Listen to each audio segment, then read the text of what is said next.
lot of forest cover here also. So as a carbon sink also, this is a major area and it's quite important. So that's the importance of the location that we are at.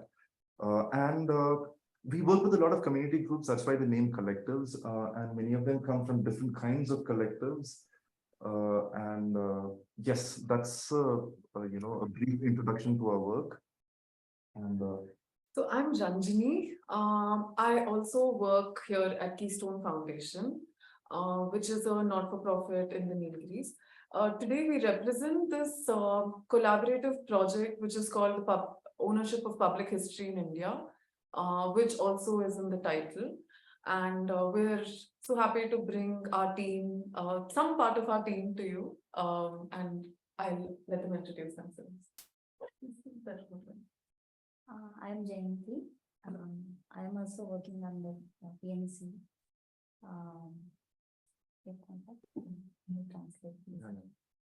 இங்க இருக்கிற indigenous நியூஸ்லெட்டர், அதுக்கப்புறம் community ரேடியோவில் தான் நான் work பண்ணுறேன். அதே மாதிரி இந்த ஆர்கைவ் பைசல் சொல்லியிருந்தாங்க, இண்டிஜினியஸ் ஆர்கைவ், அதுக்காகவும் கொஞ்சம் சப்போர்ட் பண்ணுற மாதிரி நான் ஒர்க் பண்ணிட்டு. So we'll be translating parts of what our researchers talk. So Jayanti just spoke about how she's also been a researcher here for many years. She primarily works with 2 community media initiatives, and we'll be talking more about this. But in addition, she also contributes to building knowledge archives in this landscape.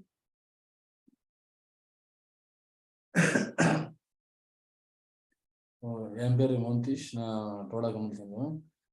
நான் வந்து இங்கே ஒரு 3 இயர்ஸாக almost வந்து நம்ம டோடாஸ் நிறைய தீமில் வந்து நான் டாக்குமெண்ட் பண்ணிட்டு இருக்கிறேன். அப்புறம் அது பார்த்திங்கன்னா மேப்பிங்கு, அப்புறம் ஆடியோ வீடியோ அந்த மாதிரி டூல்ஸ்லாம் யூஸ் பண்ணி டாக்குமெண்டேஷன் பண்ணிட்டுருக்கேன். So this is Montish. He's from a very small community called the Todas. They've historically they've been of great interest to a lot of anthropologists and historians. So he sort of like does a lot of community-based research, and he's very into indigenous cartographies and cultural mapping. This is a community. It used to be a pastoralist community. It still is a pastoralist community, although they've stopped moving about. The seasonal migrations and all over. They've been sedentarized. So at that level, he's also trying to work on traditions related to the knowledge related to buffaloes. It's a native buffalo breed, and there's a lot of knowledge related to keeping the buffaloes and the resources needed for that, the wetlands needed for the buffaloes and the forest needed for the buffaloes, veterinary medicines. So he's doing a lot of research on these aspects. Yeah, so that's a brief introduction of the people here. And Shamjit also might want to. Shamjit? Just a brief introduction. Hi, I am Shamjit from Kerala. I'm a community researcher. Here we are doing. Hello? Yes, Here we are doing 3 community-based research in Nilambur area. Basically, the communities are Malamuttan, Katanaikan, and Paniya communities.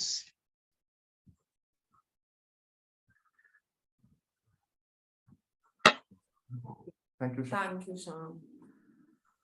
So maybe we'll start our presentation, and Shamjit will keep pitching in the way. Shyam, feel free to keep adding. Okay.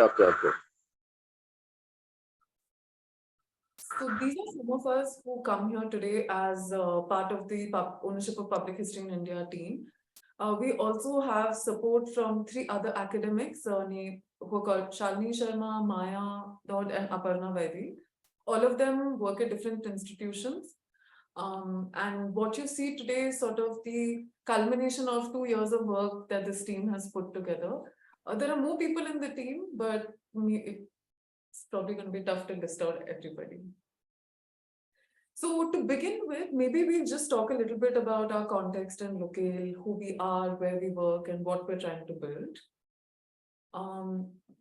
Yeah.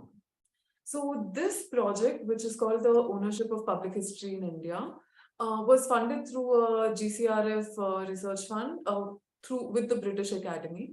So the project itself was designed in a way that we can start using multilingual, multi-ethnic sources and bring some of these marginalized epistemologies into the public. And for us, the idea of public also was very customizable. We could have interpreted it in any way. But our main intention was to center community knowledge traditions, to center experiential knowledge, and to bring these elements into spaces where history could be communicated, especially like educational institutions, museums, media, etc. So I'll quickly move into what we aim to achieve, and we're sort of at different levels in most of these intended outputs. One is to develop efforts towards strengthening communities itself, like in a way that we enhance their capabilities for history research. We develop some kind of a group where there's history appreciation being taken up, that we find a way to create platforms where community histories and collective memories can be discussed. Another part of this was to also consolidate and build networks and databases of public history initiatives in India, which at the present moment is lacking. So there are all these dispersed efforts, but nothing that brings it together. And of course, the final aim would have been eventually to impact education policy and educators at different levels. Yeah.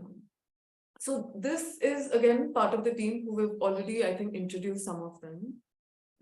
Some of them couldn't join us. Of course, we can't have everybody here. So So this is a rough process flow for us. So we previously, when we had done the IFPH talk, at that point, we were primarily talking about some of the academic insights and disciplinary learnings that we were able to achieve. And that was at a very early stage of the project. Today, we've reached a point where we're also talking about how facilitating this community-based research has been possible, especially through capacity building at the field level. And we have managed to build a community of researchers who've actually been focusing on not only chronicling new records of their own community history, but also to appraise existing historical records. The aim of this work is also to reach the public in some sense. So there are so many plans around it. We want to have a website. We constantly hold these events for exchange, knowledge exchange in the community. We're also attempting at building community museums, exhibitions, and strengthening initiatives. We've managed to also get some of our community researchers to present at formal educational institutions. So in a way, it's come a full circle because this very public outreach is going back into academic insights. So one of the, at the outset itself, one of the challenges that we faced was about this project also having to look inwards, like communities wanted to also look inwards, but at the same time, they wanted to reach out to mainstream audiences and to different kinds of public spheres. But while looking inwards, the challenge was that, first of all, like most of the communities that we are working with, based on oralities and, like oral transmission of knowledge, a lot of aspects were sort of like being forgotten, or like, communities, because of the social transformations which were taking place, being forgotten. So building those resources for the communities to use when they are speaking with community members and reaching out to community members, they needed to create materials or build materials and sources to speak to their own community members and to other similarly placed communities in the region. A lot of these communities cohabit similar landscapes. I don't want to use the word landscapes, maybe territories. So yes, that was one of the challenges that we had at the outset itself. So a little bit more about the region that we come from. It's in southern India, and the Nilgiri Biosphere Reserve is a large area. Like there are there are about 7 forest types, there are so many protected areas and reserve forest ranges. But we focused on 2 regions, which we're calling Nilambur and Nilgiris. They're marked with the pink dots that you see on the map. This region itself is quite biodiverse and diverse in terms of the kind of communities that live here. So there are almost 20 plus ethnic groups over here who all have learned to live with each other, like Faisal was saying. There are several indigenous languages that are spoken over here. And I think, interestingly, both these working areas of ours, they fall in different states. One falls in Tamil Nadu, one falls in Kerala, which are 2 administrative regions in India. The political context, the education system, the forest rights status, everything is very different, but there's a similarity of experiences, which is what we hinged a lot of our work on, that there's this urgency to talk about community knowledge itself. So we also wanted to sort of situate the space that we come from. Yeah. We also wanted to situate this small collectives group that we come from, which is called People in Nature Collectives, housed within Keystone Foundation, which then goes on to collaborate with the Public History project. So this is a little bit for the context. But I think moving into our own experience of building these public histories, which is also something all of us have been talking about, that this project itself had become very exploratory for us. There was an element of self-discovery, locating the self as we went along the project. We wanted to keep it as participatory and base it on some of the autoethnographic insights that we bring, that come from the field into scholarship. And the question is also that how do we make the existing scholarship on the Nilgiris and Nilambur region itself relevant for communities? So like Faisal was saying, this has been a 2-way process. It's also been about looking out. This social transformation itself that we're talking about, I mean, there's so much to say about it. But some of the common versions that we keep hearing is that there are static and very outdated representations of communities that go out into the public as we see right now. That these communities have been facing an extreme alienation from their traditional landscapes and lifeways. So how then do the communities relate to these static representations of themselves?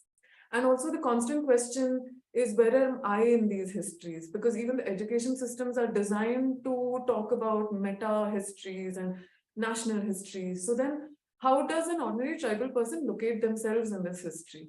And also to interrogate more into these performative identity spaces where civil society organizations, the government, the media, so many of these institutions that are governing how you perform your identity. And so this project was also focused on the need for retelling authentic community histories that are located with insider perspectives for public spaces. So moving on, I think we wanted to also talk a little more about what the idea of ownership means in building these histories, and also what the impact of this project has been for us, right? Yes. So at one level, so we have, these communities maybe less literate than while compared to other mainstream communities. So in one sense, even the people who are educated and educationally accomplished, been exposed to a lot of histories that have spoken about in a very general fashion in a lot of public spheres about tribal communities and about indigenous Adivasi communities. But very often they do not have the space to respond to these, whatever biases or whatever opinions that mainstream communities have, or what is portrayed about them in mainstream media. They don't have the space to respond to this.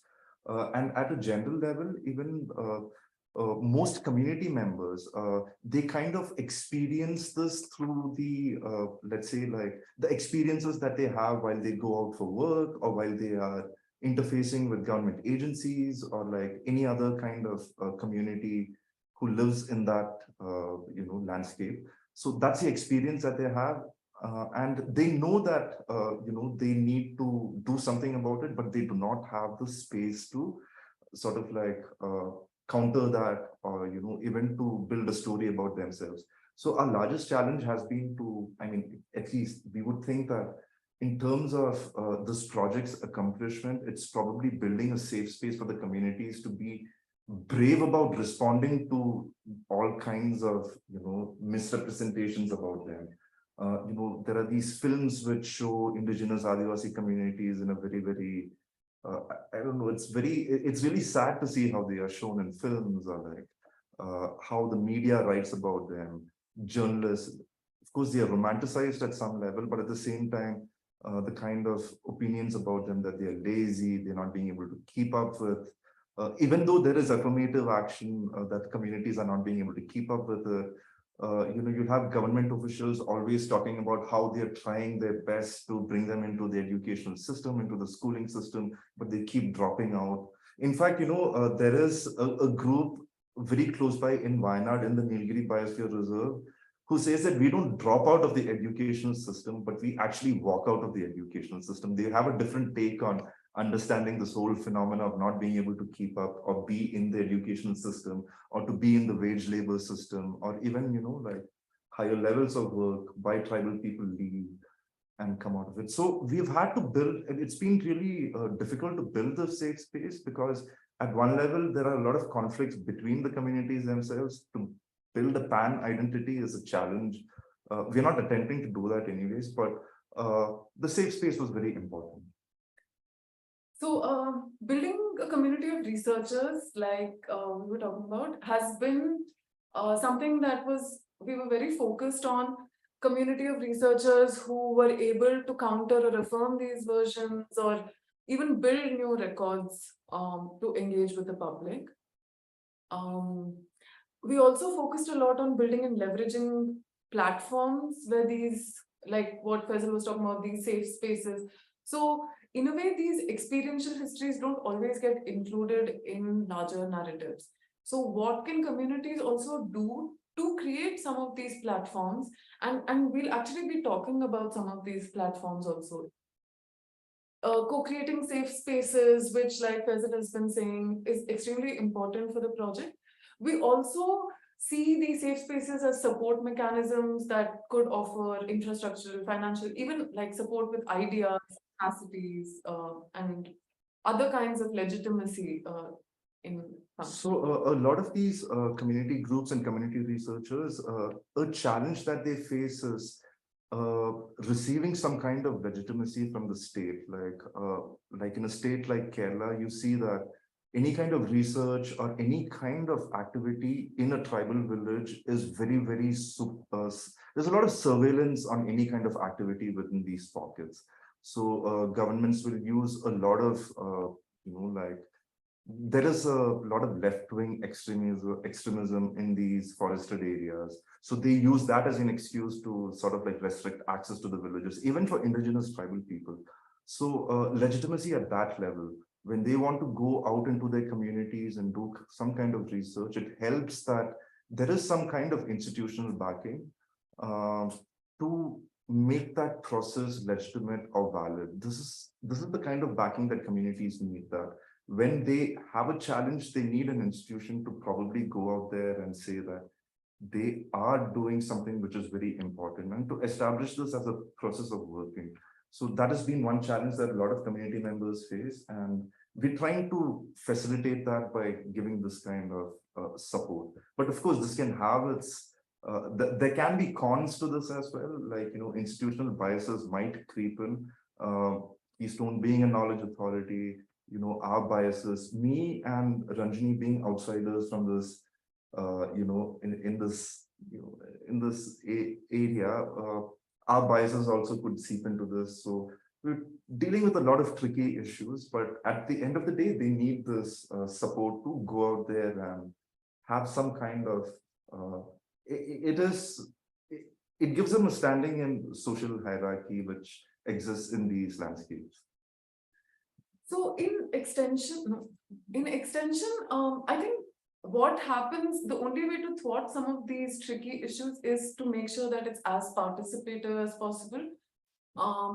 It's extremely important to acknowledge that some of this research being done is also generations of knowledge that is being consolidated. So even community researchers here find it extremely important to have an overall buy-in from the community. And so it's important that we embed this idea of community consultative practices in its very design. So building participative approaches to history, it has been a key preoccupation for a lot of us. Yes. So then jumping into some of our tools and approaches in history practice, like I also just want to say that the painting that you see over here has been made by one of the Nilgiri communities. Alu Kurumba is the name of the community, and Balasubramani is the name of the artist. They depict very traditional lifeways through their painting. And we just put it here. And yeah, this painting depicts their honey hunting traditions. If you see, there's a cliff and there are some honeycombs there. So they do rock cliff honey hunting also, that it involves scaling up these, or like scaling down these, like 500-meter cliffs and taking giant rock bee honey. That's a huge part of their traditions. A lot of communities here practices. And yeah.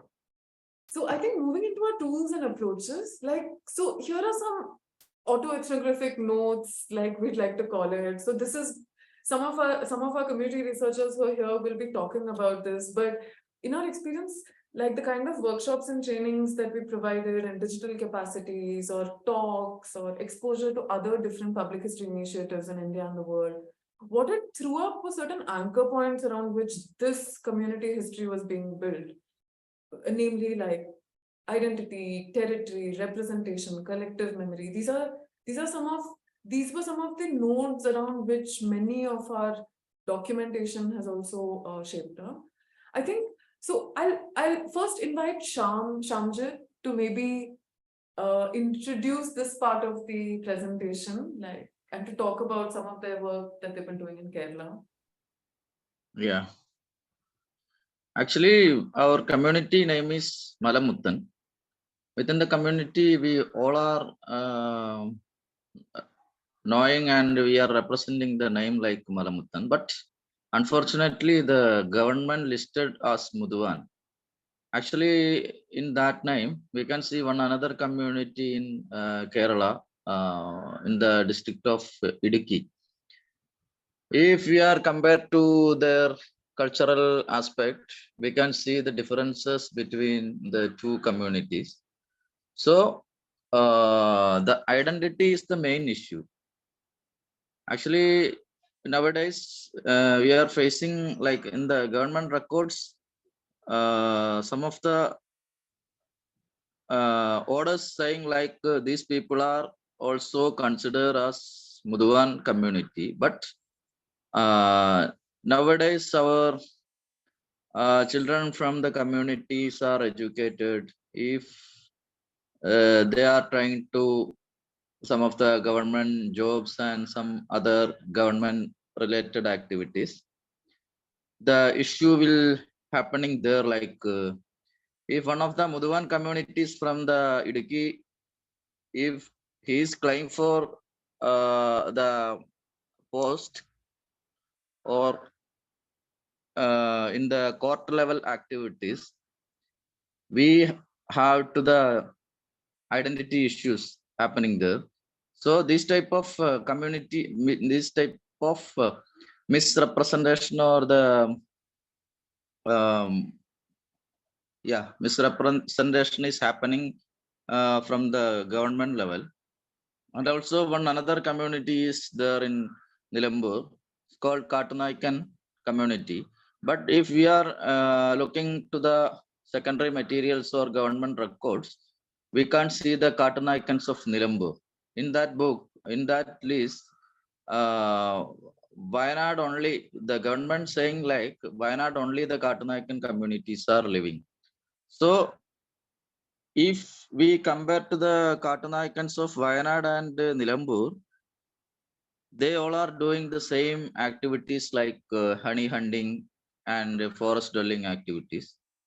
So these type of misrepresentations are happening from the side of government. Because of that, the researchers like us, we are trying to make our history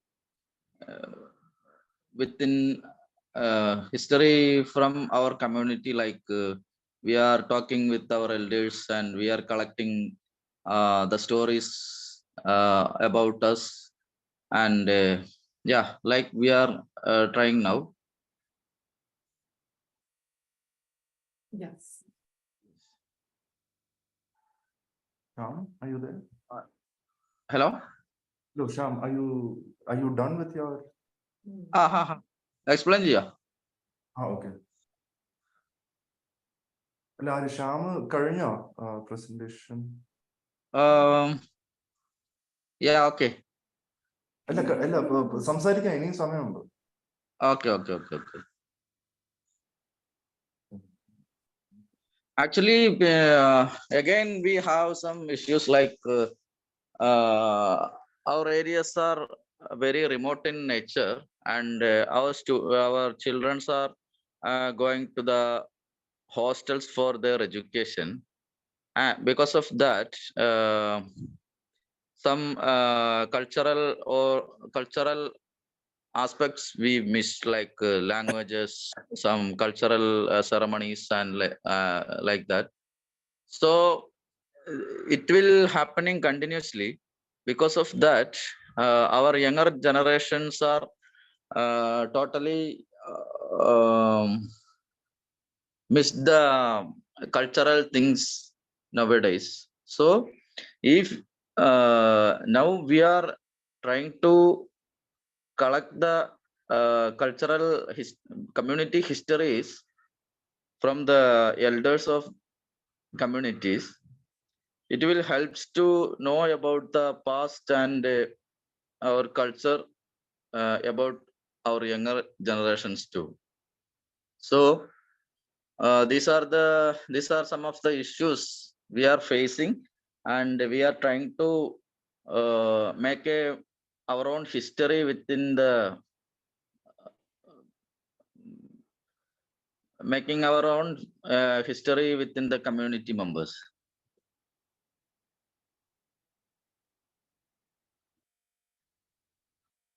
Okay.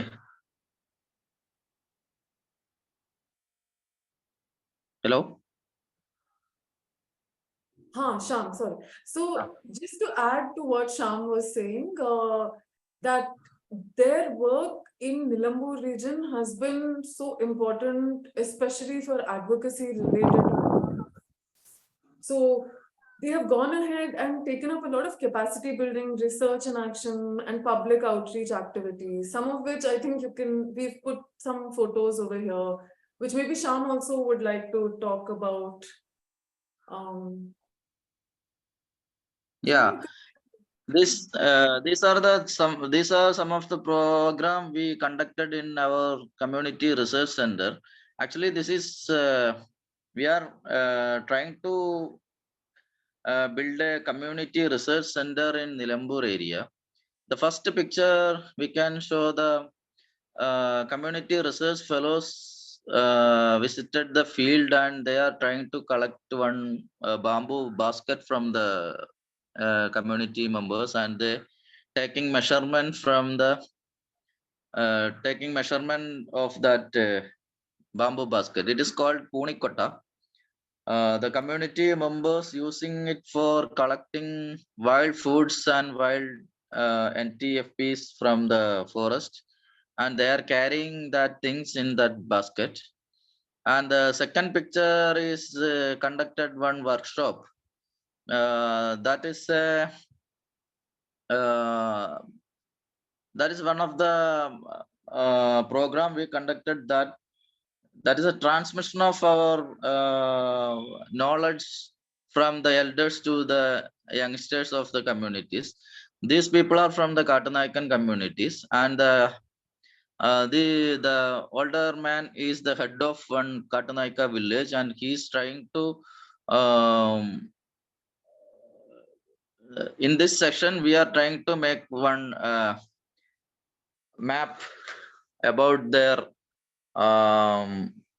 traditional boundaries within the territory. And also in this session, we are trying to make some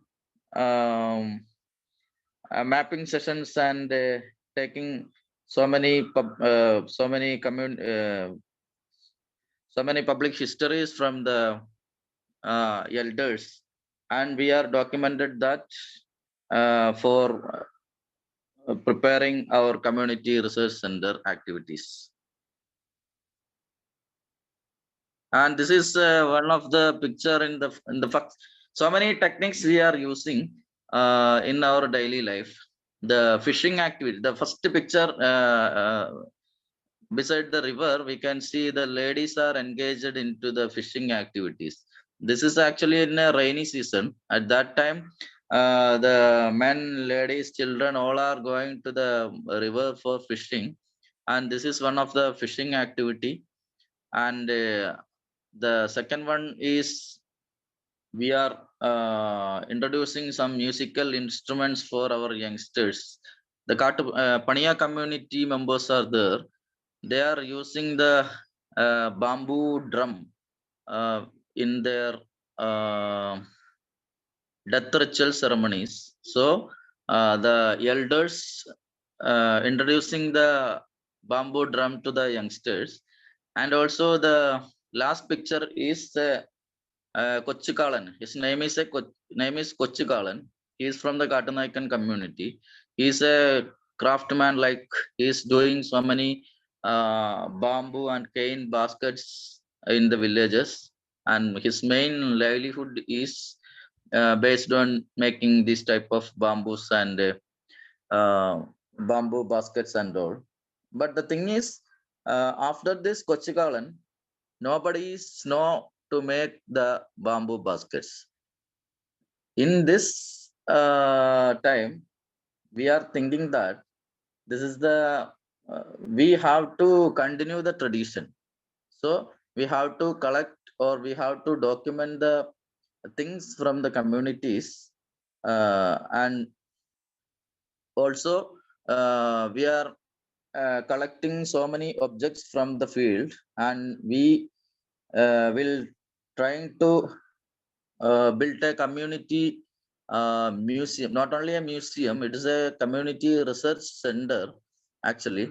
And we are trying to showcase so many things from the communities in that research center. And we are keeping the object description and all about the objects in notes, and it will helps to outsider researchers, and also it will helps to the younger generations of the community members. Okay. Thank you. Thank you so much, Sham. I mean, yours is a project that I think we can spend so much time learning more about. And thanks so much for the presentation. So, Okay. can you speak a few more minutes? Yeah. So one of the pictures that you see here on the extreme right, where Sham is standing with a chart paper with a map on it, that what they actually tried to do was there's a traditional song about how a community's ancestors, the other gentleman over there is from the Paniya community, how their ancestors, when they came to, whenever they came to be on land, their ancestors went exploring the territories and the rivers. So you see some river systems depicted there, and traditional names have been picked up.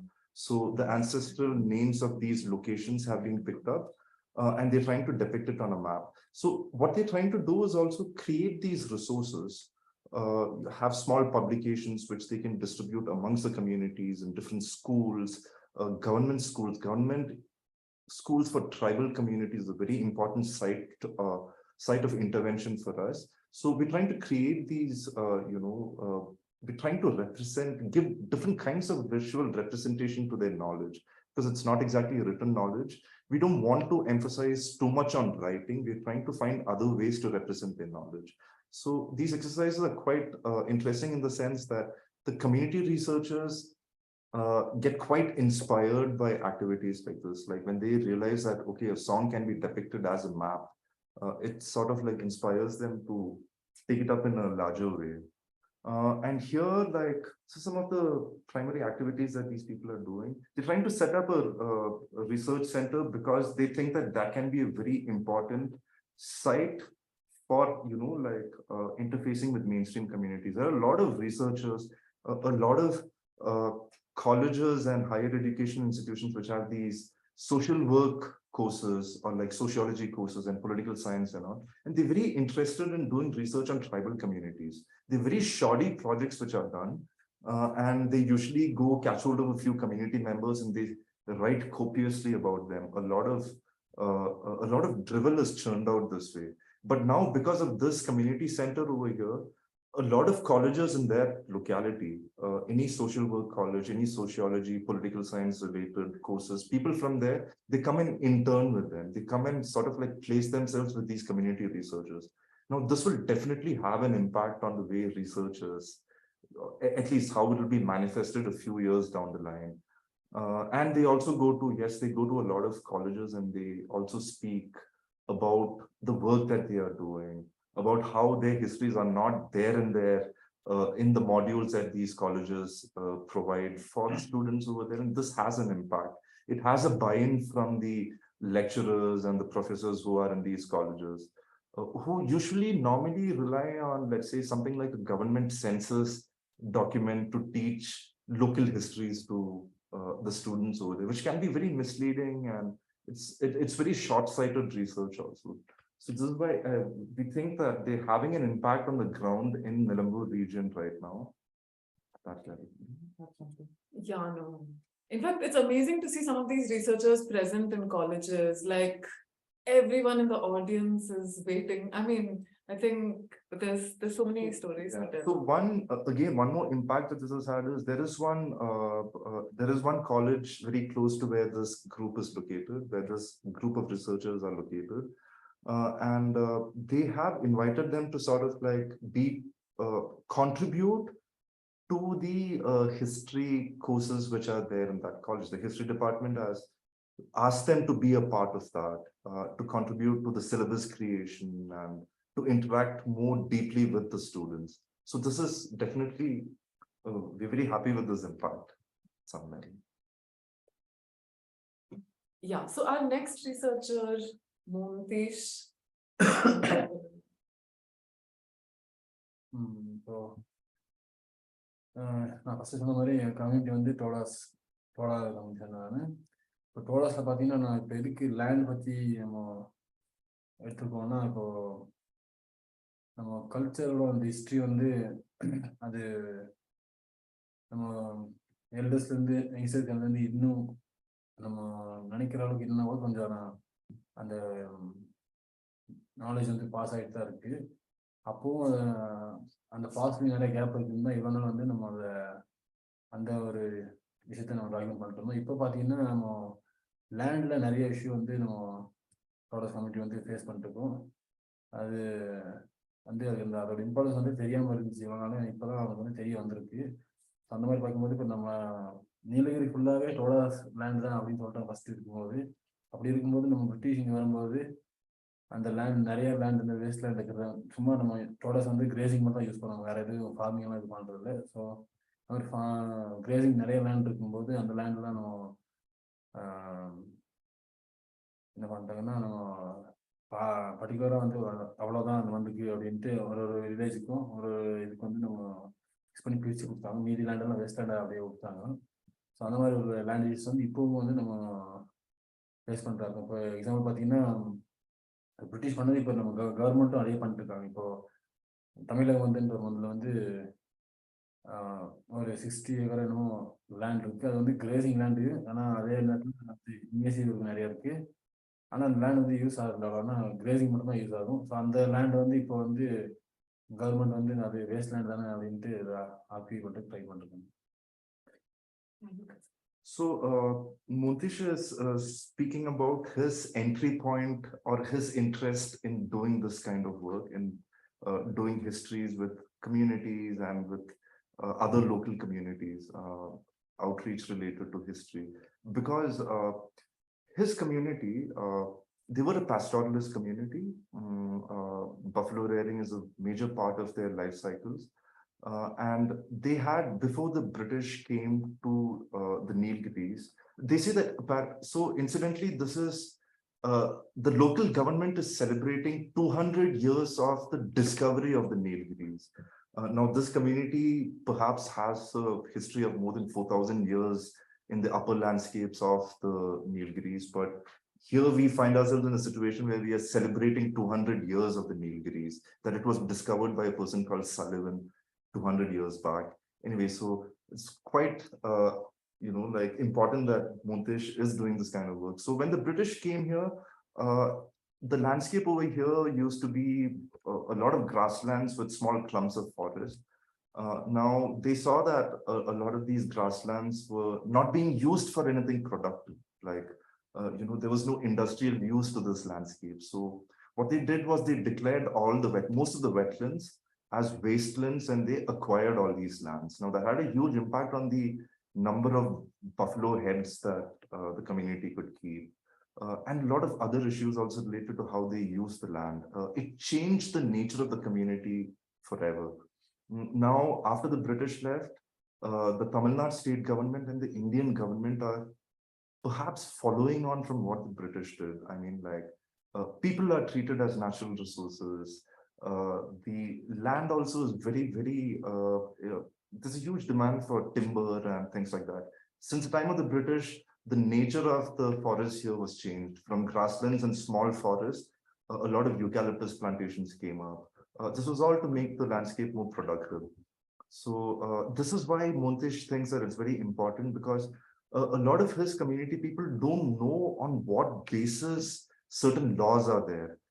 For instance, like there was this other example that he was giving about this Tamilagam Mandir, where like the forest department is going up to them and saying that you have a lot of land and you're not using most of it, so we want to acquire it for other purposes, to set up resorts and to promote tourism and related aspects. So now he finds it shocking. So when communities try to put up a defense of their lands, the forest department will speak about old documents, which were, I mean, old laws and like rules which were made by the British, which nobody has access to.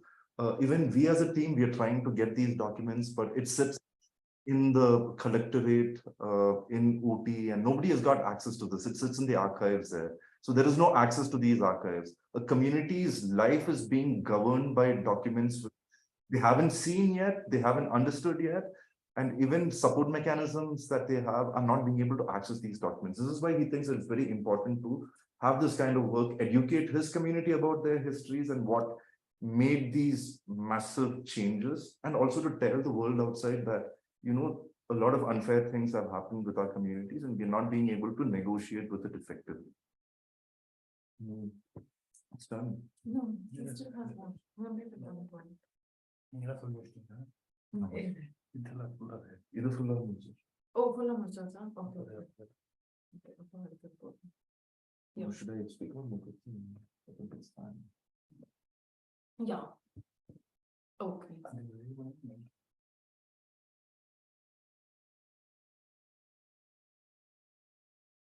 இப்போ பார்த்தீங்கன்னா நம்ம இன்னொன்று வந்து நம்ம இந்த forest வந்து எதுக்கு use பண்ணுறோம்னா, நம்ம ஃபாரஸ்ட் வந்து அனியன்டிங் எல்லாம் நிறைய பண்ணுவாங்க. ஸோ இப்போ அவ்வளோ அனியன்டிங் அங்கே தூரமெல்லாம் போகிறதில்ல. ஆனால்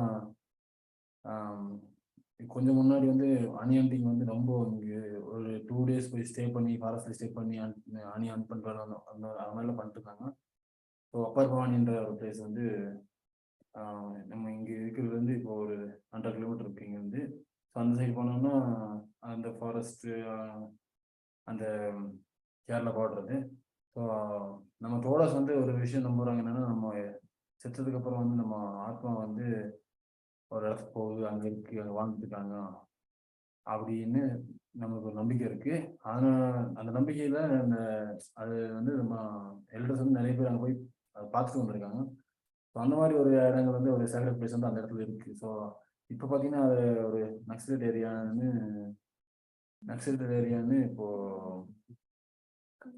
பார்த்தீங்கன்னா மிலிட்ரி, அப்புறம் அங்கே அப்புறமா டேம் இருக்கு. ஸோ அந்த டேம் போலீஸ்லாம் இருக்கு. அவங்ககிட்ட வந்து உள்ள போகிறதுக்கு வந்து ரொம்ப ஸ்ட்ரிக்ட் பண்ணிட்டாங்க. அலௌட் இல்லைன்ட்டு கொஞ்சம் ப்ராப்ளம் இப்போ நிறைய வந்துட்டு இருக்குது. ஸோ அது ஒரு விஷயம்.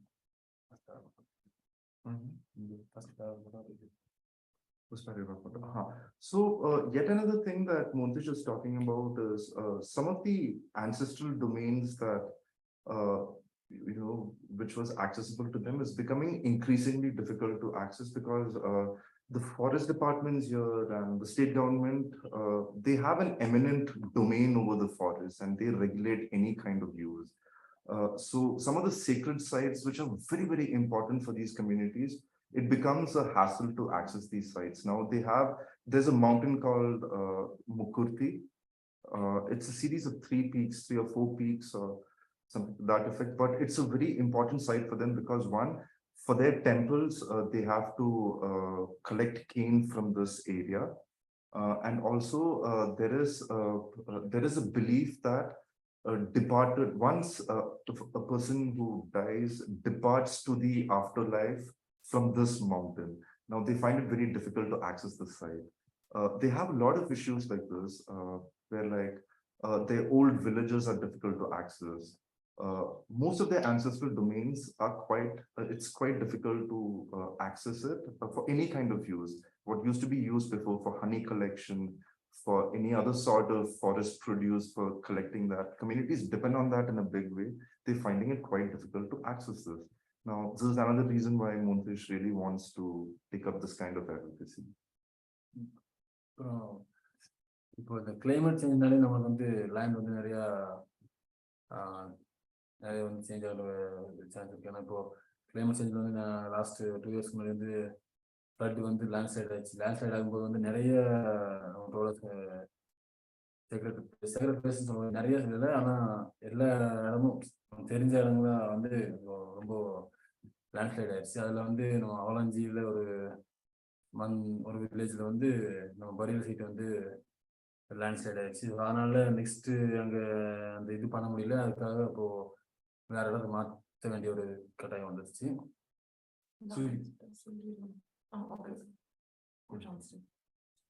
So he's also talking about how, let's say, a phenomenon like climate change is having an impact on the communities, understanding their own histories. Climate change and even local land use patterns, there's massive change in that. A lot of tea plantations over here, a lot of timber plantations in this landscape, and a lot of other, horticultural plantations. And it's changing completely the nature of their territories. So he's also speaking about this incident a few years back, where a very important burial site got wiped out in a landslide. And he's speaking about how, especially the younger generations are losing connect with these culturally important sites.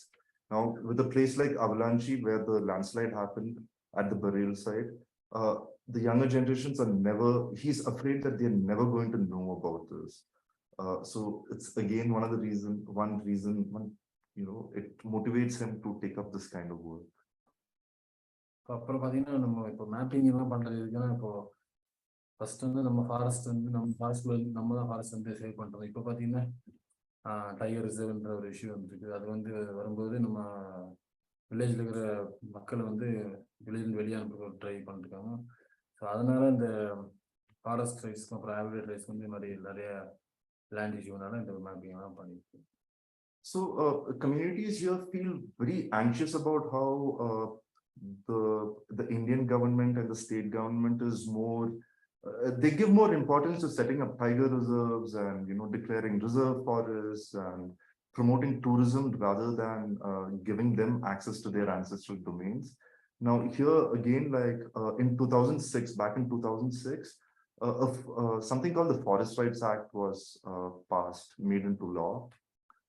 And with that, there is a lot of scope for this kind of work because to claim these lands, to claim these ancestral domains, they have to generate the evidence from the ground. And even oral evidence from elders is something which is accepted by whichever state government is giving out these forest rights. But even then, it's a very tricky issue. They do their best to reject these claims. And again, work like this will build that evidence from the ground to claim land and their territory. So இன்னொன்று பார்த்தீங்கன்னா இப்போ forest அந்த forest department வரக்கு முன்னாடி வந்து நம்ம டோலஸ் அந்த மாதிரி பஃபலோ வந்து நம்ம பிறக்குலேருந்து இறக்குற வரைக்கும் எல்லா செரமனிக்கும் ரிச்சுவல் வந்து யூஸ் ஆகுது. ஸோ அதுதான் ரொம்ப இம்பார்ட்டன்ட் இங்கே கல்ச்சர்லையே. அதை பார்த்தீங்கன்னா இப்போ ஃபர்ஸ்ட் வந்து இப்போ கிராஸ் லேண்ட்லாம் இருக்கும்போது கிரேசிங் போகும்போது இந்த சம்மர் டைம்ல வந்து அது ட்ரை ஆயிடுச்சுன்னா என்ன பண்ணிடுவாங்க, அதில் வந்து நெருப்பு வச்சுட்டு ஃபயர் பண்ணிட்டு வந்துடுவாங்க. அப்போ வந்து மான்சூன் டைம் இந்த மழை வரும்போது அது ஃபர்ஸ்ட் புதுசாக ஃப்ரெஷ்ஷாக அந்த கிராஸ் வரும். அது வந்து எருமைக்கு ரொம்ப நல்லா இருக்கும். இப்போ வந்து அந்த மாதிரி ஃபயர் பண்ணுற கூட அது வாய்ப்பு இல்லாமல் போயிடுச்சு. So a lot of So yeah, I'm gonna pitch in for some translation. So, but I think Muntish was just talking about how before this landscape was full of protected areas and tiger reserves and all these forest divisions, that the entire landscape was considered theirs. So the buffalo, and this is a very indigenous, rare breed of water Asiatic buffaloes that are associated with the Toda community. So they're a pastoral group. He's talking about how from their birth to death, all their ceremonies are associated with the buffalo. The buffalo, they also have dairy temples in their villages. So there's a photo from one such sacred pen where the buffaloes are. So he's talking about how some of these routes that the buffaloes used to take, they're also sort of free range buffaloes. They tend to go grazing on their own with a person who accompanies them. But how the entire landscape was something that they used to use. They live in the uppermost elevation of the Nilgiris, but they go till the bottom of the hill, which is traversing a large landscape. And so then his intention was to start mapping some of these buffalo corridors and grazing routes, which obviously today, like most of these areas are also peri-urban and they have been urbanized. There are settlements, and also it's not like the buffaloes can really go to these spaces, but these are some of the traditional routes that the buffaloes used to take on their own. So this is also just literally one village around which the buffaloes were grazing. He's mapped his own village, and he's made many more such maps to talk about also how this land was occupied by the community and their wildlife. So just to say that Muntish has also been doing a lot of community consultations for this cultural mapping. Like the photo that you see here is where he's showing his map to other community folks. I'm also just trying to summarize, since we're not doing very well with time. But if it's okay, Muntish, I'll just summarize a little bit, where some of these consultations itself have helped in making small modules, that the plan is to take up local history education with it. He's also surveying some of the archaeological sites. I think eventually all of this cultural mapping that he's taking up should somehow contribute to their tenurial claims in the landscape. And this becomes an important end goal for the researcher and for the community. Along with it, he's also building these knowledge repositories and community records that can be used by the community as evidence as and when such forest rights claims need to be made. So to add to this, one small aspect that we forgot to mention is that, like, some of these communities here, like Muntish's community, Jayanti's community, they're considered as PVTG communities. Now, PVTG would mean particularly vulnerable tribal groups. Now, this is a categorization that is based on certain indicators, like it's explicitly mentioned as endangered languages, endangered cultural practices, etc., etc. So, yeah. Now, these communities also have certain, they can access certain welfare measures, and also they have special rights under the Forest Rights Act. These communities are allowed to claim their habitat rights. So far in the almost 20 years of the Act being there, only 2 habitat rights have been given in India.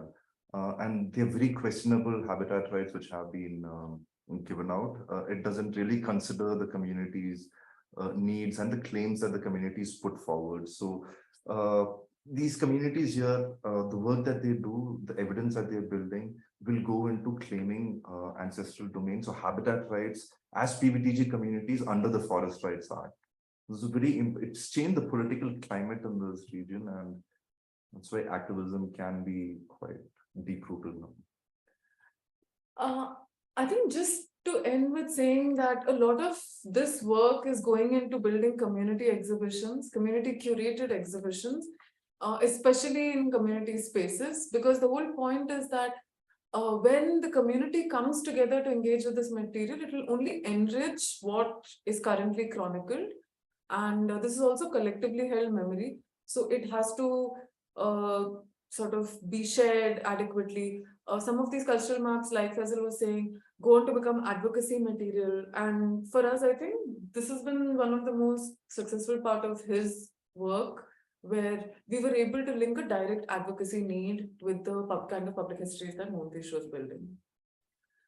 We'll move to another aspect of our work, which is something that Jayanti will talk about. And yeah. இந்த language அப்படின்னு சொல்றது இந்த ஒரு சமுதாயத்தினுடைய ஒரு முக்கியமான அடையாளமா தான் நான் பாக்குறேன். இந்த லாங்குவேஜ் சொல்லும் போது ஏதோ ஒரு சூழ்நிலைக்காக நிறைய இப்போ ரொம்ப அழிஞ்சு போயிட்டே இருக்கு. அப்போ இந்த லாங்குவேஜ் இல்லை அப்படின்னா நிறைய நம்மளுடைய ட்ரெடிஷன்ல இருக்கிற நிறைய விஷயங்கள் அழிஞ்சு போகும். ஸோ இந்த லாங்குவேஜ் நம்ம பாதுகாக்கிறது ரொம்ப முக்கியமானது. இந்த இருளா கம்யூனிட்டியே பாத்தீங்கன்னா இந்த தமிழ்நாடு ஃபுல்லாவே நிறைய ஒரு சப் குரூப் மாதிரி நிறைய இருக்கு. அப்படி இருக்கும்போது இந்த ஒரு லார்ஜர் ஸ்கேல்ல எழுதும் போது என்ன பண்றாங்கன்னா ஒரு ஸ்பெசிபிக் ஒரு பகுதியில இருக்கிற மக்களை மட்டும்தான் சொல்றாங்க. ஆனா இப்போ எக்ஸாம்பிள் பாத்தீங்கன்னா நீலகிரியிலேயே வந்து நமக்கு ஒரு ரீஜன் வைஸ் நிறைய அவங்களுடைய கல்ச்சர் மாறுது. அதுல நிறைய லாங்குவேஜ் வித்தியாசமா இருக்கு. அவங்களுடைய மியூசிக், அவங்களுடைய பழக்க வழக்கங்கள் எல்லாமே வந்து கொஞ்சம் வித்தியாசமா இருக்கும். அப்ப அந்த மாதிரி இருக்கும்போது இந்த சமுதாயத்தை பத்தின இந்த கேட்டகரைஸ் பண்ணி எழுதுறது ரொம்ப முக்கியம் சொன்னேன். So actually, Jayanti in her work wants to also explore ideas around representation. In this case, she talks about the Irula community, which is the community she comes from. And so very interesting, because Irula is also a category, and it's a very common category given to a lot of communities in Tamil Nadu. So many of these communities are different actually, they're not kins. But usually when Irula is spoken about, Irulas from the plains are highlighted. The communities that live here are the communities that are living on the hills. And in fact, even within the hill-based Irula communities, there are many subgroups. So history, when is written about the Irula community, it's very conveniently written about the Irulas from the plains because probably they're more accessible. There's also a lot to speak about their language, it is an endangered language because it's also something that doesn't have a script. So she talks about how language itself is changing. There's some elements of language that are going extinct, and why she feels like language, identity, these are things to bring into public histories. இப்போ இந்த நம்மளுடைய region பாத்தீங்கன்னா ரொம்ப close region இருக்கும். ஆனா மக்கள் வந்து ஒரே மக்கள் தான். ஆனா நம்மளுடைய டிவிஷன் பிரிக்கும் போது அந்த மக்களுடைய அந்த கேட்டகரைசேஷன் வந்து பிரிஞ்சு வித்தியாசமா இருக்கிறதுனால மக்களுக்கு கிடைக்கிற அந்த ஸ்கீம், அவங்களுக்கு கிடைக்கிற அந்த பெனிஃபிட் எல்லாமே கிடைக்காம போகுது. ஸோ நமக்கும் அந்த மற்ற இடங்கள்ல இருக்கிற மக்களுக்கும் இருக்கிற எந்த மாதிரியான தொடர்பு இருக்கு, நம்மளோட லேண்ட்ஸ்கேப் எப்படி ஒரே மாதிரி இருக்கு அப்படின்ற விஷயங்களையும் நம்ம சொல்லும் போது இன் ஃபியூச்சர் அந்த மாதிரியான ஒரு சரியான ரெகக்னைசேஷன் கிடைக்கும் போது நம்ம கவர்மெண்ட் சைட்ல இருந்து இருக்கிற ஸ்கீம் நம்ம எப்படி இருக்கிறோமோ அதே மாதிரி மற்ற மக்களுக்கும் கிடைக்கிறதுக்கான வாய்ப்பு இருக்கு. So the Irula community, again, it's a very interesting situation that the Irula community is in. So at one level, a lot of groups have been named Irula in Tamil Nadu. Having said so, if you even look at just the Nilgiris district and the Irula communities that are present within this district, there are subgroups. The hill Irulas who are related, but there are also subgroups, and there are language and dialect differences, and there are cultural differences. So even the district authorities, forget the state and the national authorities who are anyway misrepresenting, but even the district authorities, when they try to put out a singular version of their history, she feels like it doesn't capture the diversity that exists within them. And that somehow through this research, they would like to bring out also the diverse ways in which the Irula person has occupied the landscape. இந்த இருளா லாங்குவேஜுக்காக ஒரு script இல்லை. Oral culture அந்த new technology use பண்ணும்போது அந்த கல்ச்சர்ல இருக்கிற இந்த ஹிஸ்டரியில இருக்கிற ஒரு உண்மையான தன்மையும் ஒரு முழுமையான தன்மையும் அந்த ஹிஸ்டரி மூலமா கொண்டு வர முடியும். அதே மாதிரி இப்ப எழுதும்போது அதுக்கு ஒரு லிமிட் இருக்கு, எது எழுத முடியும்.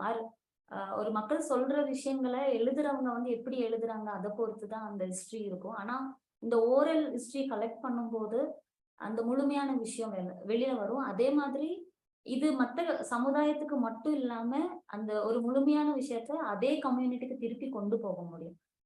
இதுக்கு இந்த மீடியா, ரேடியோ, அந்த மாதிரி மீடியா ரொம்ப யூஸ்ஃபுல்லா இருக்கும். இந்த நடுவில் டிரான்ஸ்லேஷன் யாரோ எடுத்து சொல்லணும், இல்லை ரீட் பண்ணி காமிக்கிறோம், அந்த மாதிரியான வாய்ப்புகள் ரொம்ப குறையும். அதே மாதிரி இந்த ஓரல் ஹிஸ்டரி நம்ம கொண்டு வரும்போது நிறைய எமோஷன்ஸ் வந்து அது மூலமா நம்ம வெளியில கொண்டு வர முடியும்.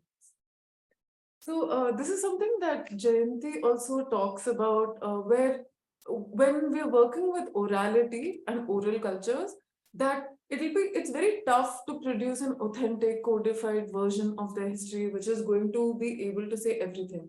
So she also feels like these new technological tools that enable storytelling will be able to bring these multiple versions of history into the picture. Not just that these multiple versions of history that can be recorded or can be like sung, she feels like it helps in taking them back to the communities. In that sense, written history, she feels, are limited because many of the communities here who most probably are low literate or non-writing cultures, they may not really fully see the value of a written document as much as they would value like these audio and video and other forms of knowledge documentation that can be shared with them, where she feels like there's no need for mediation or translation, where they can hear their own histories in their own languages. Now, along with that, she also feels like a lot of these emotions and feelings can be brought into these histories to develop more personalized histories. So she talks about a few media channels, which I think she Nilgiri சீமை சுத்தி இது ஒரு indigenous news letter. இது ஒரு 15 years நமக்கு இங்க அமைச்சிருக்கு. ஒரு 7 regionsல இந்த நியூஸ் லெட்டர் நமக்கு பப்ளிஷ் ஆகுது. அதே மாதிரி இந்த நியூஸ் லெட்டர் பார்த்தீங்கன்னா நம்மளுடைய ஒரு செய்தி அப்படின்றது நமக்கு ஃபியூச்சர் போகும்போது ஒரு ஹிஸ்ட்ரி ஆகும். அண்ட் நம்மளுடைய பழைய வரலாறுகளையும் இப்போ ப்ரெசென்ட்ல என்ன இருக்கு அது இந்த நியூஸ் லெட்டர் மூலமா கொண்டு வந்துட்டு இருக்கோம்.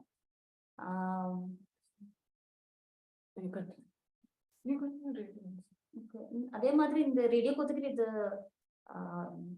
Community radio. இந்த கம்யூனிட்டி ரேடியோ மூலமா நம்மளுடைய மக்கள்கிட்ட இருக்க அந்த ஓரல் ஹிஸ்டரி பிளஸ் நம்ம ஒரு ஹிஸ்டரி நமக்கு எழுதப்பட்ட வரலாறுகளை நம்ம ஓரல் ஹிஸ்டரியாவும் கொண்டு வர்றதுக்கான ஒரு ஃபோரமா இந்த community radio. So Jayanti is talking actually about some of the platforms that she has managed and is continuing to manage. She's the editor of the community newsletter Nilgiri Simai Sudhi. She has been a radio journalist for many years. So her role has been to also get communities into using these digital tools to be able to tell their stories. So Nilgiri Simai Sudhi is something that's been running for many years, almost a decade or more. But what happens, and it goes to about 7 indigenous regions.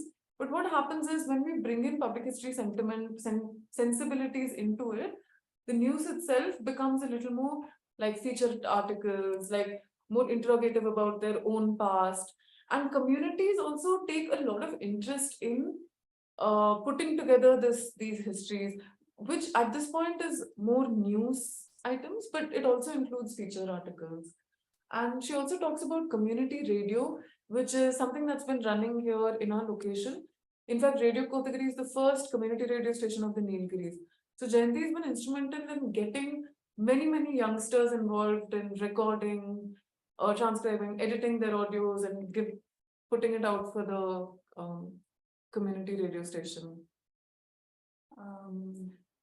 So this, yeah. இது ஒரு community wifi mess radio.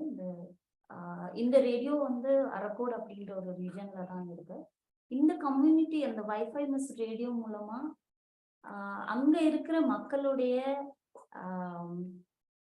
கலாச்சாரம் சார்ந்த விஷயங்கள், அவங்களுடைய வரலாறுகளை நம்ம எப்படி மக்களுக்கு கொண்டு போய் சேர்க்க முடியும் அப்படின்ற மாதிரி தான் இந்த ரேடியோ நமக்கு அங்க ரன் ஆயிட்டு இருக்கு. இது குவால் ரேடியோன்னு சொல்லுவோம். குவால் சொல்லும் போது அது ஒரு மியூசிக் இன்ஸ்ட்ருமெண்ட். இந்த ரேடியோ வந்து அங்க இருக்கிற ஒரு கம்யூனிட்டி ஃபவுண்டேஷன் குரூப் மூலமா தான் அது அந்த வைஃபை மெஸ் ரேடியோ பார்த்துட்டு இருக்காங்க. இந்த ரேடியோ மூலமா மக்களுக்கு அந்த சுத்தி இருக்கிற கிராமங்கள்ல இருக்கிற மக்களுக்கு அவங்களுடைய கல்ச்சர், அவங்க பாரம்பரியமா கடைபிடிச்சிட்டு வர கல்ச்சர் ரிலேட்டான விஷயங்களை மக்களுக்கு கொண்டு போய் சேர்க்கறது இதோட நோக்கமா இருக்கு. So this is an experimental initiative that we had taken up. So this is called Community Media Network, which is based on simple technology. It uses a Wi-Fi mesh network to get people to log in and also speak, hear. A lot of things are possible with this. So this entire operation was designed as something that can become a local radio, like a very small area, like 100-meter radius radio. And the intention was also to make a platform for knowledge exchange where community members, school children, everyone can participate, like elders can participate, and everyone can speak in Irula. So the difference with Radio Kotagiri, which is a licensed studio-based community radio station, is that the bridge language is usually Tamil. Because this is more of a village-based effort, Irula language content can be recorded, and the entire infrastructure is also managed by the community. So the trainings were such that they were part of it from the first wire setup to the entire mesh being built. So there's so much ownership over this infrastructure itself, and community members have gone on to use this for various, so even for COVID messaging, for other kinds of initiatives. There is, of course, a lot of historical insights that are being recorded in terms of songs and stories, but we also really appreciate how the community owned the entire operation. So I think these are some of the efforts that we have been taking up with our researchers. Doesn't cover everything, but we also just want to end today's presentation by talking about what went into some of these multiple public histories that are being built. So I think I'll start with how there are some tangible sites of contest and engagement that we see as a product of this work. Definitely museums, media, educational institutions have been like the most recurring sites of contest and engagement. Interestingly, like it has also sensitized institutions like ours, the not-for-profit that we work in. We've had the chance to speak to government officials, other academics, research institutes. So much has been made possible with these conversations around history, like even a mutual sensitization. We also see this entire process as an act of reclaiming public spaces around histories. We almost look at it as some kind of knowledge activism, actually. And maybe, do you want to? Yeah, so the idea is that rather than speaking about everyday issues, it also adds to speaking about those issues when these communities speak about the knowledge that sort of like added to how they understood this territory or the landscape, how that knowledge is fast disappearing, and how a territory which an indigenous territory, which means much more when the traditional governance mechanisms are in place, has been stripped of all its meaning by all these external laws which have been imposed in these landscapes. Even using the word landscapes perhaps is problematic over here, because landscape is a very Eurocentric view of the world, where everything has to be controlled, and everything has a place in terms of how you physically control it and put it there. Whereas territories, it's got a completely different meaning altogether in terms of the traditional meanings that come into governing these landscapes.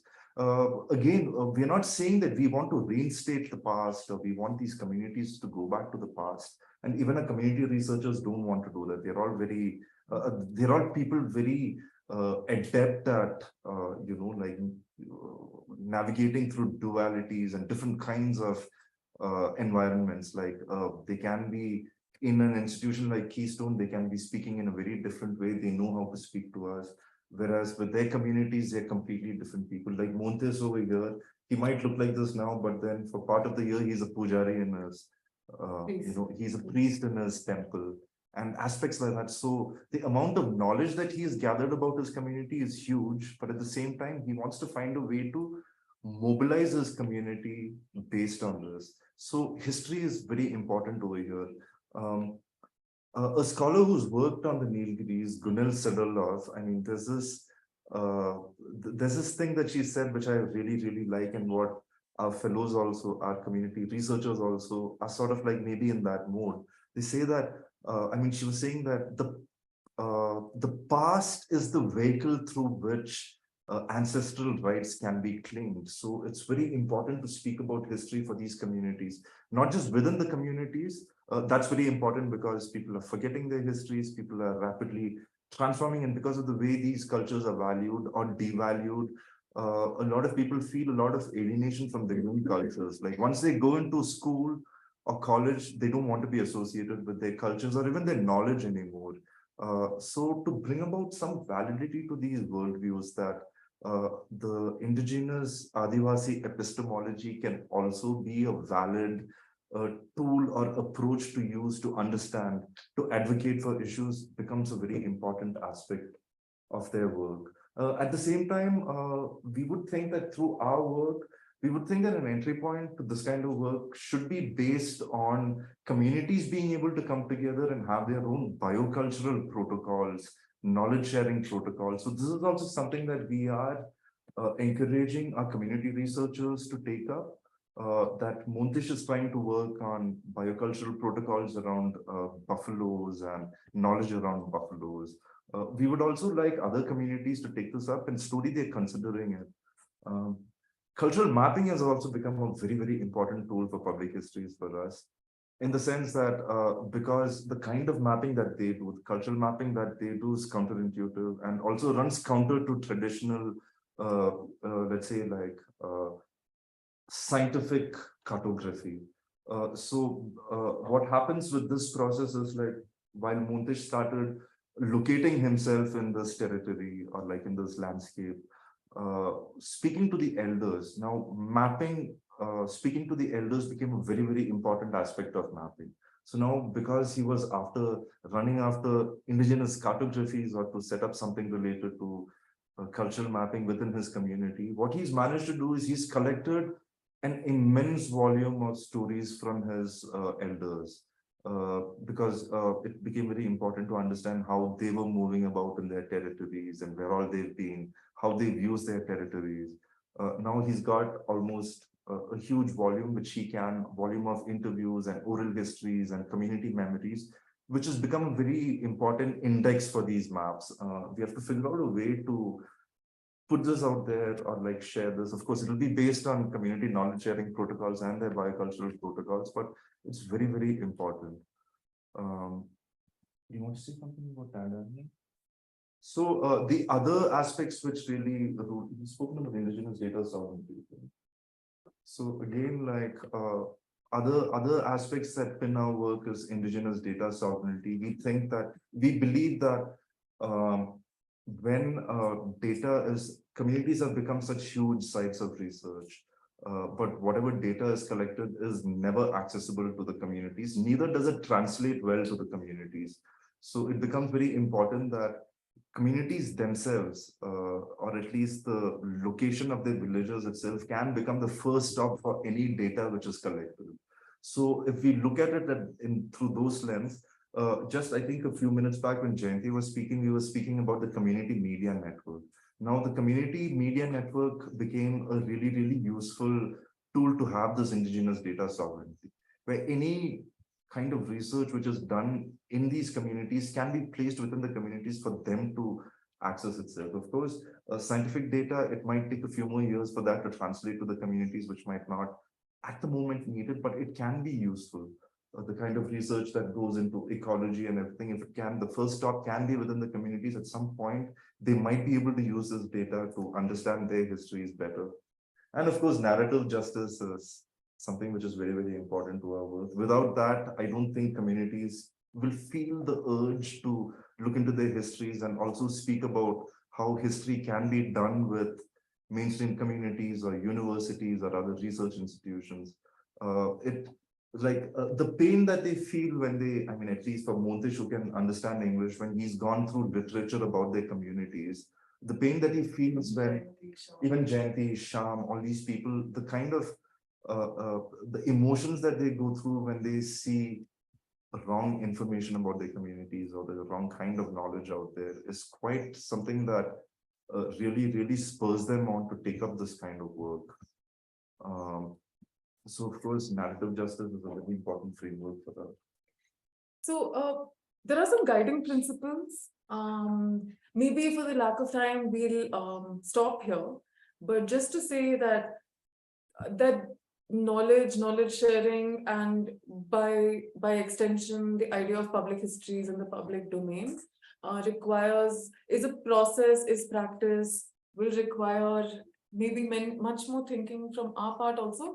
But we want to do this as ethically as possible. And that has been the biggest learning and success of the project so far, I think. So thanks so much for having us and the time that was given. Wonderful, thank you so much. That's absolutely amazing and really inspiring to hear all the information, all the stuff you've been doing, all the projects you've been doing, and to hear from your various partners. Yeah, I'm really taken aback. That is really awesome what you've been up to. And I guess I've got a couple of questions about kind of like, you've mentioned on occasion kind of issues to do with government and state government as well. What's the kind of status of this kind of work? Are you seen as kind of irritants? Are you seen as problematic? Or are you given, is there ways that you can kind of present this as something which is creative to the government? Is this something which is useful somehow? Because it sounds like there's quite a lot of tension between government and legislative models that you're kind of trying to challenge, really.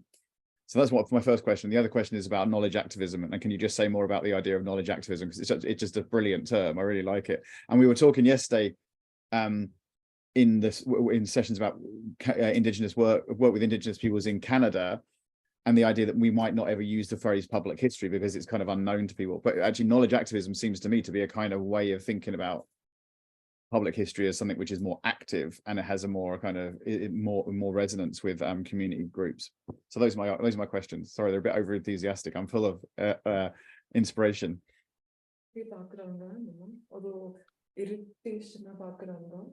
And second is that அவங்க just சொல்றாங்க knowledge activism அது ஒரு super word, அதை use பண்ணுவாங்க communities கூட.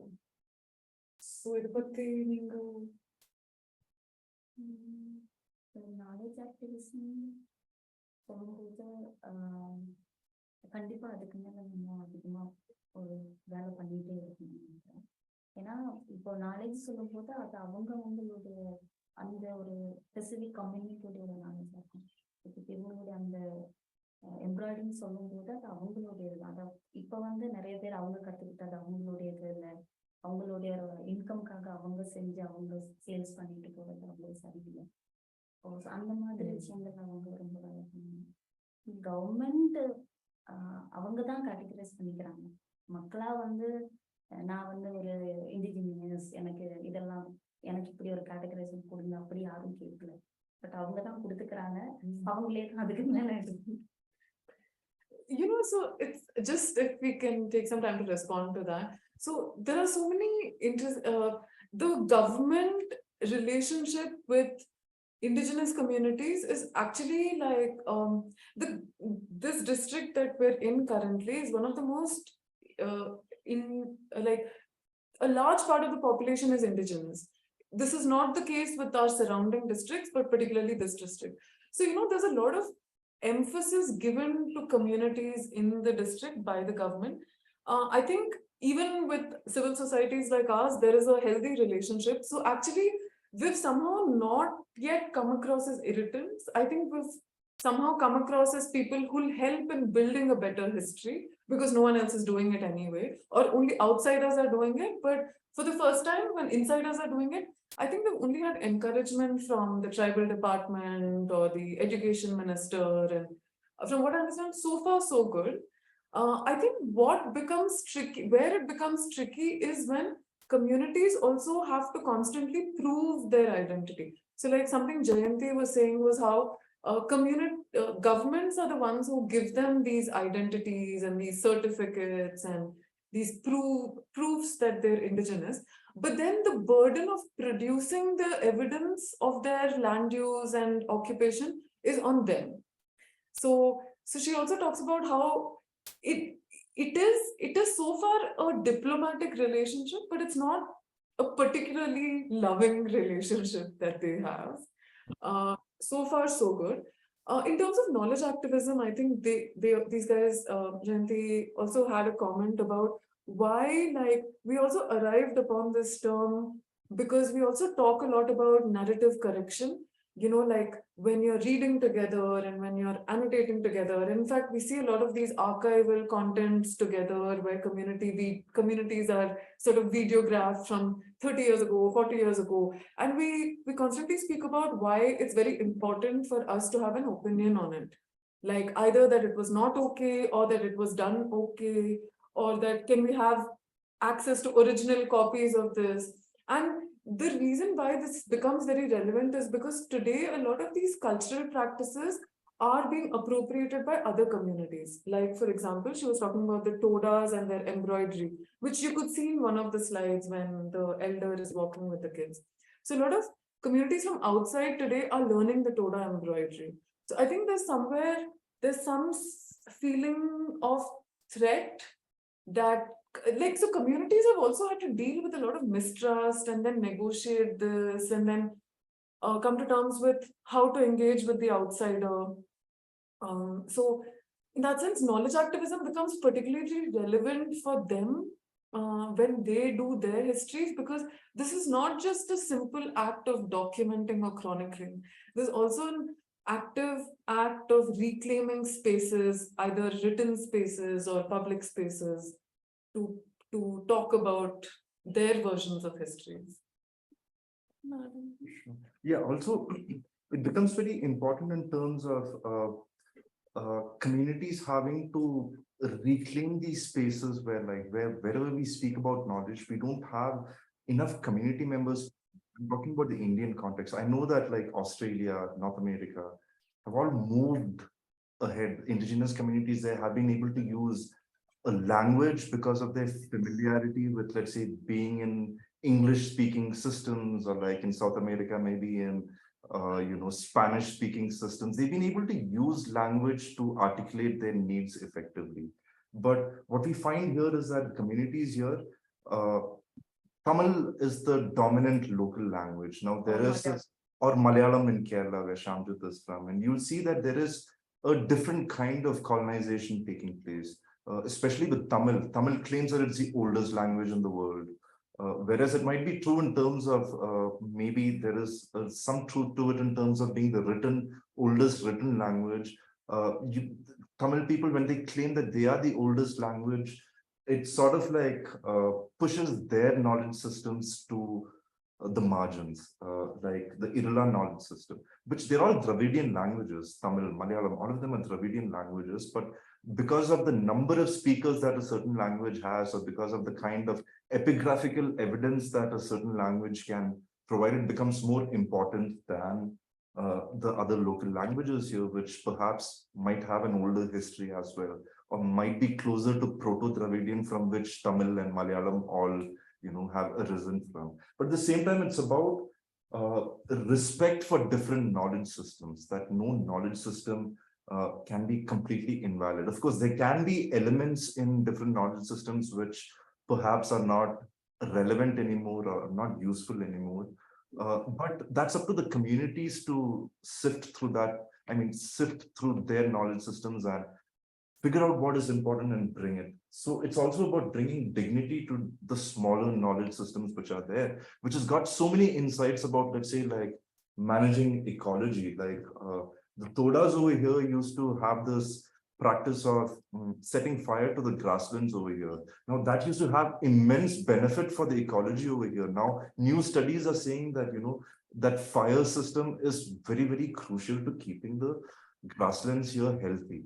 But now the forest department is so scared of fires. I mean, they do everything to even like put out the smallest fire. So there is new scholarship with indigenous communities which is coming about, which is coming up, which sort of like says that their knowledge systems also had a lot to, give to modernized systems also. So it's also about the fact that modern knowledge systems take from indigenous knowledge systems in a big way, but it's never acknowledged. So there is a citational justice issue over here, which is again part of knowledge activism.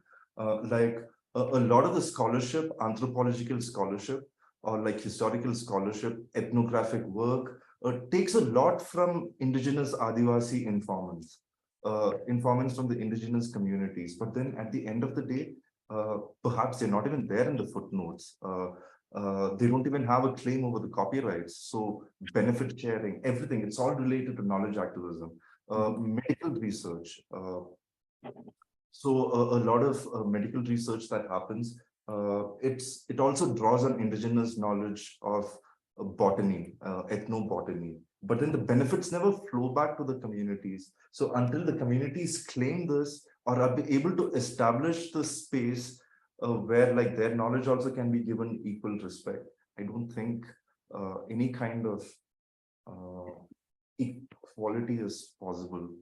So I mean, so this is why I mean we're still trying to figure out what this term means, but it has some kind of like pull for us, that pushes us to do more.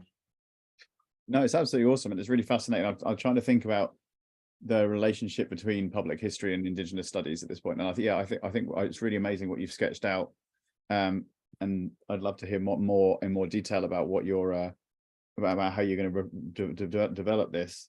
It's also fascinating because, yeah, as I say, we talked about the Canadian experience yesterday, and obviously different contexts, but quite a lot of similarities between the ways in which you're attempting to approach this and think about it, thinking about ethics, thinking about power and knowledge, and how you can kind of negotiate those things. Really, really fascinating. Do the folk have questions for our group here arising from this? I have a question. Go on, Hima. Well, first I want to congratulate you for your work. It's very impressive. Since I knew you last year, I have been really, really impressed by your work. So congratulations. This is kind of a very basic question. In last year's event, I remember I asked Shalini and Aparna about autoethnography. And here you also mentioned like emotions and stuff, but so that kept me thinking.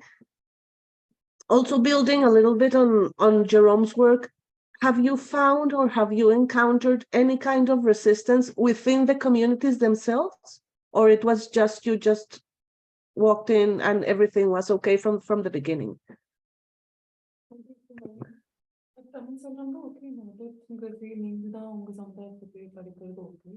But உங்களுக்கு சமுதாயத்துக்குள்ள ஏதாவது கொஞ்சம் resistance means அவங்க ஒத்துக்க முடியறது இல்ல, நீங்க எதுக்கு இந்த வேலை பண்றீங்க, அது ஏன்னா எல்லாம் ஸ்மூதா போயிடுச்சு. அதெல்லாம் கொஞ்சம் நம்ம கொஞ்சம் நெகோசியேட் பண்ண வேண்டியது. பண்றவர்களுக்கு நம்ம கம்யூனிட்டி ஒத்துழைக்கிறாங்க. நம்மளை பத்தி நம்ம எழுதுறதுல கம்யூனிட்டி ஏதாவது தடை போடுறாங்க, இது பண்ண முடியுமா அப்படி? கண்டிப்பா சில தடைகள் இருக்கதான் செய்யுது. நம்ம இப்போ கோத்தா கம்யூனிட்டி பாத்தீங்கன்னா அவங்க ரொம்ப அவங்களுடைய கல்ச்சர், அவங்களோட ப்ராக்டிஸ் எல்லாமே அவங்க கண்டினியூஸா பண்ணிட்டு இருக்க மக்கள். அது இல்லாம இப்போ மற்ற கம்யூனிட்டி வந்து அதை ஃபாலோ பண்றாங்க அப்படின்ற ஒரு பிலீஃப் சிஸ்டம் அவங்களுக்குள்ள இருக்கிறதுனால நம்ம ஏன் வந்து அது ஓரல் ரெக்கார்ட் ஓரலா கலெக்ட் பண்றதா இருக்கலாம், இல்லை நம்ம ஒரு ரிட்டர்ன் கலெக்டிவா இருக்கலாம். அது எதுவுமே வந்து வெளியில போகும்போது அந்த வெளி மக்கள் வந்து எங்களை ஃபாலோ பண்ணி நாங்களும் இதே சமுதாயத்தை சேர்ந்தவங்க அப்படின்னு சொல்ற ஒரு பிரச்சனை இருக்கு. அப்படின்றதுனால மக்கள் வந்து எனிவே நாங்கள் எங்களுடைய ப்ராக்டிஸ் நாங்கள் கண்டினியூ பண்ணுவோம், நாங்கள் அடுத்த ஜென்ரேஷன் நாங்கள் சொல்லிட்டே இருப்போம், ஏன் நாங்கள் எழுதணும், நாங்கள் ஏன் இதை வந்து ஒரு ஹிஸ்ட்ரியா நாங்கள் வந்து ஏன் கலெக்ட் பண்ணணும் அப்படின்ற மாதிரி இருக்கு. அண்ட் மற்ற கம்யூனிட்டியில வந்து கொஞ்சம் நெகோசியேட் பண்ணணும், ஏன் கொஞ்சம் அவங்க கிட்ட புரிய வைக்க வேண்டியதா இருக்கு. எதுக்காக வந்து நம்ம இந்த ஹிஸ்ட்ரி வந்து நம்ம கலெக்ட் பண்றோம், இந்த ஹிஸ்ட்ரி வந்து வச்சுட்டு நம்ம என்ன பண்ண முடியும், இந்த பாறை ஹேபிட்டாட் ரைட் மாதிரி நம்ம யூஸ் பண்ண முடியும், ஆர் நம்ம இந்த விஷயங்கள் இருக்கும்போது இதை கலெக்ட் பண்ணி நம்ம அடுத்த ஜெனரேஷன் கொண்டு போகும்போது அவங்க நம்மளுடைய சமுதாயத்தை பத்தி இப்போ ஈகோசிஸ்டம் வந்து நிறைய நம்ம மக்களுடைய ப்ராக்டிஸ் மூலமா பாதுகாக்கப்படுதுன்னு சொல்றாங்க. அப்போ அந்த ப்ராக்டிஸ் வந்து நிறைய இப்ப இருக்கிற மக்கள் வந்து ஃபாலோ பண்றது, அதாவது யங் ஜெனரேஷன் ஃபாலோ பண்றது இல்லை. அப்போ அது பாதுகாக்கப்படணும்னா அந்த ப்ராக்டிஸ் அவங்களுக்கும் புரிஞ்சிருக்கணும். ஸோ கொஞ்சம் நம்ம எடுத்து சொல்லும் போதுதான் அது நம்ம கிட்ட இன்ஃபர்மேஷன் வந்து ஷேர் பண்றோம். உங்க எக்ஸ்பீரியன்ஸ் பார்த்தீங்கன்னா டிஃப்ரெண்ட். ஏன்னா இப்போ நம்ம அந்த மக்கள் தொகை கம்மியாக இருக்கிற மாதிரி நமக்கு வந்து அதை பற்றி தெரிஞ்சவங்க அந்த ரிசர்ச் பர்சன் வந்து ரொம்ப கம்மியாக இருக்காங்க. இப்போ அதை வந்து பாஸ் பண்ணிட்டு இருக்காங்க. ஆனால் அப்போ வந்து நம்ம பெரியவங்களுக்கு வேலை இல்லை, சின்னவங்களுக்கு வேலை இல்லை, நம்ம பெருமாளுக்கு போகும்போது அந்த வேலை பண்ணுறது. இப்போ வந்து யாரும் வீட்டில் இருக்கிறதுல அவங்க வேலையை பார்த்து போகிறாங்க. ஸோ அந்த மாதிரி பாஸ் பண்ணிட்டு வந்த ஒரு டைம் வந்து பாசிபிலிட்டியே இல்லை. அதனால வந்து இப்போ இருக்கிற ஒரு எல்டர்ஸ் வந்து 4 பேர் இந்த ரிசர்ச் பர்சன் வந்து நாங்கள் போயிட்டோன்னா அவங்களுக்கு ஒன்றுமே தெரியாது, நீங்கள் அப்படியே தமிழாக இந்த மாதிரி போயிடுவீங்க, இந்த மாதிரி ஆகக்கூடாது அப்படின்ட்டு அவங்க வந்து நமக்கு இல்லைங்க வந்து போய் பண்ணுங்கன்றவங்களுக்கு நிறைய பேர் இருக்காங்க சப்போர்ட் பண்ணுறது அந்த மாதிரி. So I'll just translate what the two researchers here said. Meanwhile, if Shamjit, you have anything to say, you feel free to unmute yourself. But so I think Jayanti and Montesh both had very different experiences in terms of doing this work. So like to answer your question, Imana, I think it's definitely been a negotiation. This work of autoethnography, it's not been easy at all. I think there are several anxieties that community members have, and there are some communities that have more acute anxieties than the others do, maybe because of the kind of encounters that they've had with researchers in the past. But I think one of the biggest anxieties, why are you recording us and what will you do with this? Although you are our own person, but what are you going to do with it? So I think, which is why we had to bring in ideas around data sovereignty and knowledge activism, also to reassure community members that, look, we're never going to take this data and sell it anywhere, or that you can find your own ways to codify this knowledge that you're sharing, maybe codify it in your indigenous language so that none of us can understand it. But whatever it takes to convince them to understand the importance of building these community histories, especially with insider perspectives. I think this has been definitely a challenge in the Irula community. In the Toda community, the experience has been the exact opposite, because I think the Toda community is a very, very, very small population. Like there are barely about 12 to 1500 of them left now as we speak. So there is the anxiety there is that there is no one to pass this knowledge on to.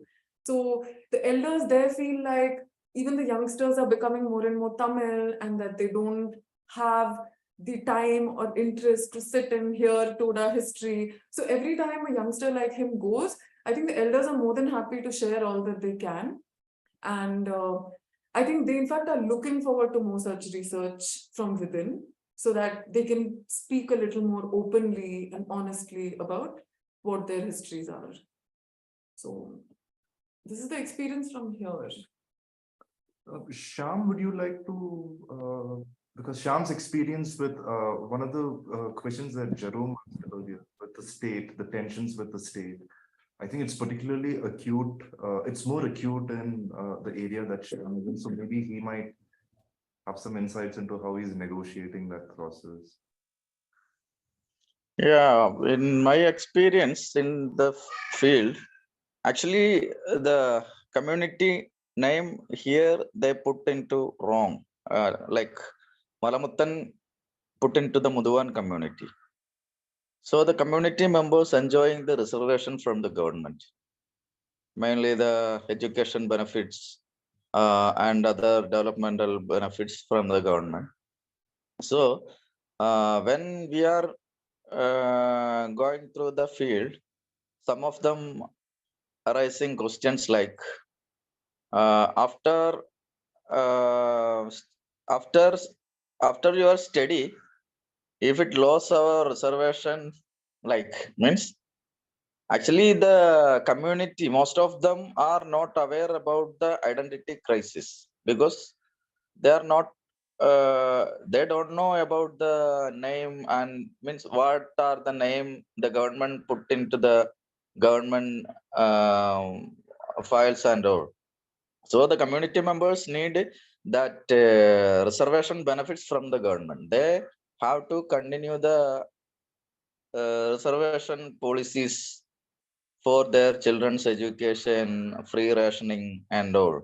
So the after we conducting this study, some of them arising these type of questions. But our first workshop on the transmission of traditional knowledge through the younger, older generation to younger generation, most of them know about our work.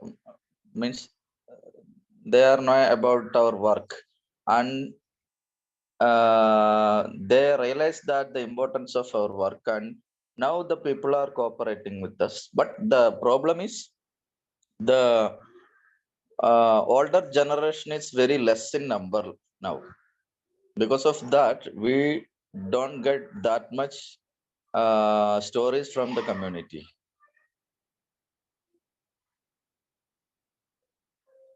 So, yes. So, in fact, in Shyam's, where Shyam works, recently there was a government order where we are required to take permission before going into any indigenous village for any kind of research, implementation, any kind of community consultation.